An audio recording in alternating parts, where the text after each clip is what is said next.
윤석열 이야기를 좀 해볼게요. 윤석열 장모, 윤석열 부인. 이게 지금 제가 봤을 때는 그래요. 수면에 잠복해 있던 것들인데 어제 이제 저번에 그 더불어시민당 대표였던 우리 우희정 교수님 뭐 비롯해가지고 몇몇 교수님들이 이제 수사해라. 이게 지금 그 윤석열 부인 건이잖아요. 김건희 건. 그런데 이 상황에서 지금 윤석열이 통제가 안 되는 검찰이다 보니까 특히 이제 윤석열보다 사실 어떻게 보면 수사적인 권한은 가장 큰 게 서울중앙지검이잖아요. 서울중앙지검에서는 지금 이제 윤석열 장모권을 지금 다시 배당을 했고 이 상황이 이루어지고 있다. 윤석열 자체가 사실 사면 초과예요. 그러니까 만약에 언론이 공정했다면 생각 한번 해보세요. 현재 검찰총장의 부인이 주가 조작에 연루돼 있어. 최광욱 열린민주당 대표 등이 이미 고소를 한 사건이야. 근데 검찰이 수사를 손을 안 대고 있어. 주가 조작 사건은요. 여러분 생각하는 것보다 누가 돈 좀 벌었나 보다가 아니에요. 주가 조작 사건이 일어나면 몇 사람이 죽어요. 인생에 자기 갖고 있는 모든 돈을 다 잃은 사람들. 그 주가 조작 사건은 어마어마한 범죄거든. 거기에 지금 윤석열 부인이 연루돼 있다는 의혹에 대해서는 수사를 안 해. 근데 공소시효가 얼마 안 남았어. 윤석열 장모권도 다시 배당하고 이 상태가 됐기 때문에 윤석열 입장에서는 진짜로 큰 건은 이 건이죠. 추미애 장관 아들 수술하고 휴가 복귀를 개인 휴가를 썼다는 그 부분이 나라를 이만큼 떠들썩하게 할 사건이었냐고요. 그래서 제가 추미애 장관님 사건은 8개월 먹은 사건을 갑자기 재용하는 거니라고 그렇게 열심히 이야기를 한 거거든요. 그러니까 서초동의 한 변호사는 추 장관이 아들 의혹에 대해 방어를 하고 있지만 문제 제기한 쪽에서 날마다 새로운 팩트로 공격하고 있다. 속 시원하게 해명하기 어려워 힘든 상황이다. 아들 의혹으로 궁지에 몰린 추 장관이 시선을 돌리기 위해 윤 총장 문제를 거론하며 강하게 나올 수 있다고 전망했는데 이거는 저는 앞뒤를 거꾸로 본 거라고 생각해요.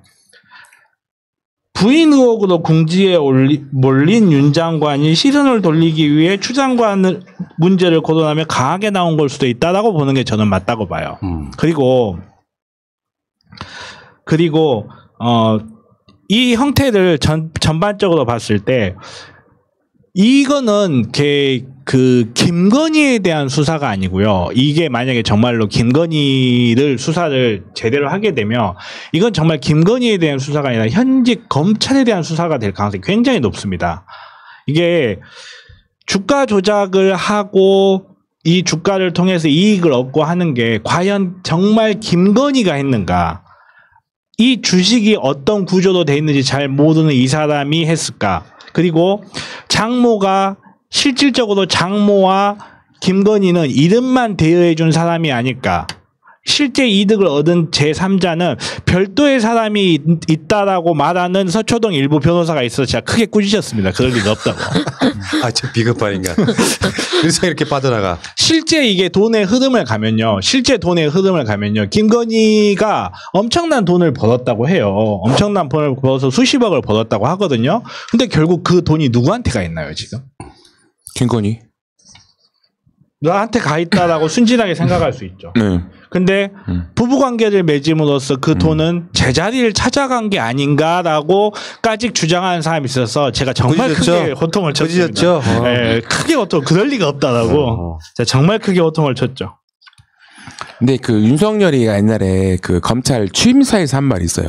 뭐냐면 검찰은 시장 교란을 야기할 수 있는 반칙 행위 및 공정한 경제 질서를 무너뜨릴 수 있는 범죄에 대해서는 추호의 망설임도 없이 단호하게 대응해야 할 것입니다.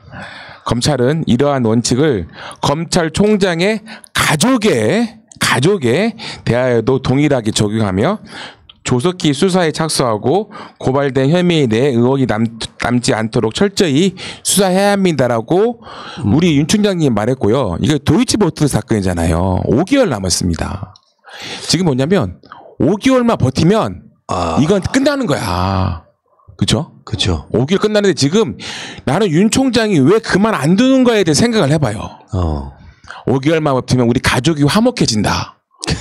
그러니까 나는 이렇게 봐. 윤석열이 최근에 물러날 시점들이 몇 군데 있었잖아요.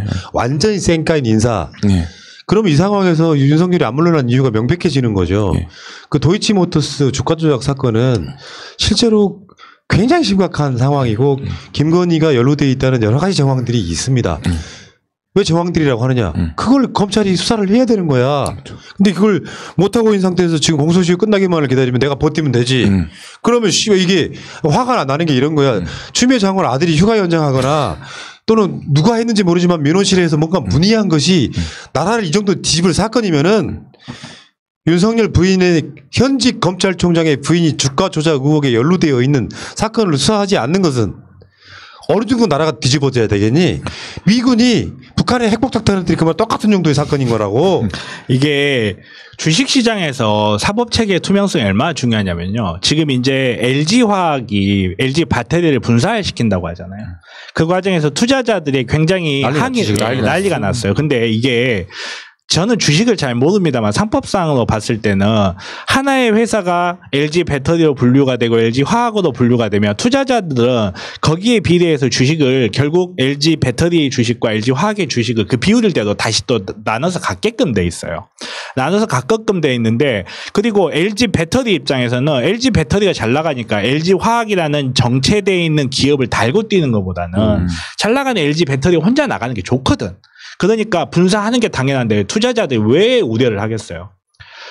투자 환경이 투명하지 않고 투자를 엉망진창으로 해도 뭐 이재용이나 아무것도 몰랐을 거라 봐줘버리고 주식이 조작됐다는 의혹이 있어도 총장 마누라일 거니까 봐줘버리고 그런 거니? 그렇죠. 그런 거니까라고 이제 사람들이 많이들 의심을 해요. 저는 물론 그런 말을 들을 때마다 꾸짖 좀 크게. 근데 그런 식으로 사람들에게 불안감을 계속 주는 거예요. 투자 환경, 자본주의에서 주식이라는 것의 투자 환경이 불투명하면요. 거긴 망합니다, 진짜로. 근데 주식 범죄에 누가 그 주범이 누구라고 주목을 받고 있는 상황에서 사람들이 투명한 수사가 진행이 안 되고 주식 투자가 투명하지 않다라고 믿게 되는 순간 정말 우리나라는 진짜로 자본주의가 아니게 돼 버리는 거예요. 예. 그래서 사법개혁과 검찰개혁이라는 게 그래서 중요해요. 어떤 개혁이 있어도 검찰개혁이 안 되면요. 안 돼요. 근데 여기서 왜 윤석열이 사면 초과인지 설명해 드릴게요. 여기서 등장해야 되는 것이 바로 공수처인데 말하자면 현직 검찰총장이 자기 부인에 관련된 사건을 수사를 안 하고 있어. 물론 여기는 이제 아마 밑에 있는 검찰들이 눈치를 보는 건도 있을 거고 그렇죠. 차마 건드리지 못하는 게 있을 거란 말이에요. 근데 공수처라고 하는 것이 지금 민주당이 지금 이제 발의를 했잖아요. 아마 조만간 통과시킬 거예요. 이 국민의 짐이 아무리 방해를 해도 통과할 수밖에 없게끔 지금 법으로 만들어서 개정을 해서 발의를 했단 말이에요. 그러면 이거를 공수처로 끌고 가. 공수처 수사 대상 중에 대표적인 게 이런 건이야. 현직 검찰총장의 부인의 주가 조작 사건을 검찰이 수사를 못하니까 공수처가 해. 근데 왜 사면초과가 되느냐? 그럼 공수처가 맞게 만들면 안 되지. 이 공소시효의 문제가 아니고 공소시효가 끝났다고 그래서 공수처에서 김건희 주가 조작 사건을 수사를 못하는 게 사실 아니에요. 모든 건 다 들여다보게 돼 있다고. 그러면 윤석열 입장에서는 공수처로 이 사건이 끌고 가면 안 되겠지. 대략적 수사하는 척 하다가 대충 어떻게 해서 뭐 경범이 나올 만한 정도로 끝내고 싶어 하겠지. 이거 고민이 엄청 길어지는 거예요. 이 입장에서. 그래서 공수처를 민주당이 빨리 진행시키는 걸로 압박을 하는 겁니다. 다만 민주당에서는 지금 이런 심지어 같은 국회의원인 최강욱 열린민주당 대표가 고발한 건이야. 4월 달에. 그러면 여기에 대해서 민주당의 국회의원들이 나는 최소한 법사위나 이런 쪽에서는 분명히 이 건은 메시지가 확실하게 나와야 돼요. 왜 수사를 안 하고 있냐고. 근데 지금 그 메시지가 하고 있을지 모르지만 우리의 귀에 안 들리지. 그걸 안 하는 거예요. 그만큼 공수처가 중요하다. 공수처가 제가 생각하는 5개월 이내는 무조건 출범되고 그 공수처 생기자마자 기소부터 딱 한 다음에 그 공소시효가 딱 되잖아요. 딱 될 것 같아요. 지금. 안 돼요. 기소하면 절대 안 돼요. 이거는. 그러니까 수사가 되기 전에 기소하면 절대 안 된다. 그러니까 공수처가 들어와서 시간이 없잖아요. 지금 5개월 정도밖에 안 남아 있기 때문에. 물론 주가 범죄는요. 그 특성상 주가 범죄만 떨렁 저질렀을 리가 없어요.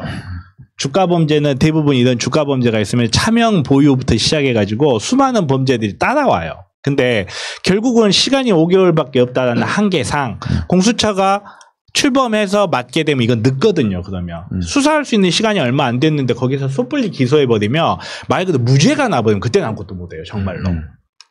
증거가 부족한 상황에서 수사가 어설프다. 그렇기 때문에 정말 공수처는 빨리 진행되는 거고 검찰에다가 계속 이렇게 수사 압력을 넣어서 그 사모님의 억울함이 풀리시기를 저는 기원합니다. 그러니까요. 먹고 살기 힘들다. 이거 되게 간단한 얘기예요. 억울하구나. 문 대통령의 부인이신 김정숙 여사가 주가 조작에 연루돼 있다거나 추미애 장관의 남편인 서성환 변호사가 주가 조작에 연루돼 있으면 어떻게 됐겠냐고 물어보면 답은 되게 뻔한 거야. 압색 1000곳을 냈겠죠. 1000곳은. 우리 김정숙 여사님께서는 청와대 근처에 다이소를 가시는 분이세요. 참, 그러니까 이게 너무 불공평한 거야. 전 방송 한라인에서 그런 얘기 나왔잖아요. 왜 민주진보 세력은 당하고만 살아야 되냐고. 같은 죄를 저질렀는데 대하는 건 너무 천차만별인데다가 심지어 그 윤석열은 문 대통령이 임명한 사람이야. 부인이 어마어마한 주가 조작 사건에 연루된 정황이 곳곳에서 나오고 있음에도 불구하고 아니, 최강욱 대표 같은 사람이 바보입니까? 아무 혐의도 없는데 현직 검찰총장의 부인을 고발해요? 아니 그리고 이거는 통장 하나만 까보면 돼요. 정말로. 통장 하나만 까보면 되는데 그 하나를 아직도 안 까고 있어. 그치. 주가 조작했다면 그게 생기는 이득으로 계좌로 들어왔겠지. 현금도 많던데 보니까 예. 김건희. 자, 일단은 사면초가 윤석열 이야기였습니다.